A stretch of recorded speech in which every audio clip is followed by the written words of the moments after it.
Le congrès Icartech qui se déroulait à Paris en mars passait au crible le modèle économique de la voiture électrique. Nous avons rencontré Laurent Meillot, journaliste, écrivain et consultant spécialisé dans l'automobile et les nouvelles technologies, pour en savoir plus. L'intérêt d'un congrès comme Icartech Paris, c'est que les acteurs confrontent leurs idées. Et ce qu'on a appris, c'est qu'en fait, il y aura un modèle certainement innovant en ce qui concerne la consommation du véhicule électrique. Plutôt que de le vendre comme un véhicule classique, en fait, il y aura un mix entre la vente et la location.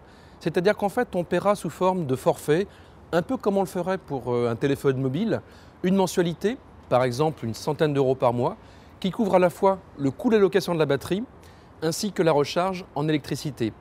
L'intérêt également, c'est de discuter de l'infrastructure de recharge, parce qu'en fait, c'est très important d'avoir des prises disponibles. Or, justement, pour l'instant, il y a un problème de standard, il y a aussi un problème de coût, sachant que le chargeur, par exemple, à domicile coûte environ 500 euros. Après, c'est 1500 à 5000 euros pour une borne qui se trouve en fait dans la rue. Et en ce qui concerne les bornes de recharge rapide, c'est entre 30 000 et 60 000 euros.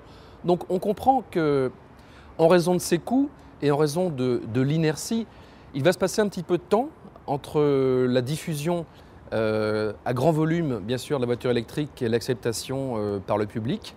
Mais bon, l'intérêt, encore une fois, c'est de préparer le terrain et on s'aperçoit que ça va prendre quelques années sans doute avant que vraiment le véhicule électrique soit un véhicule pour le grand public.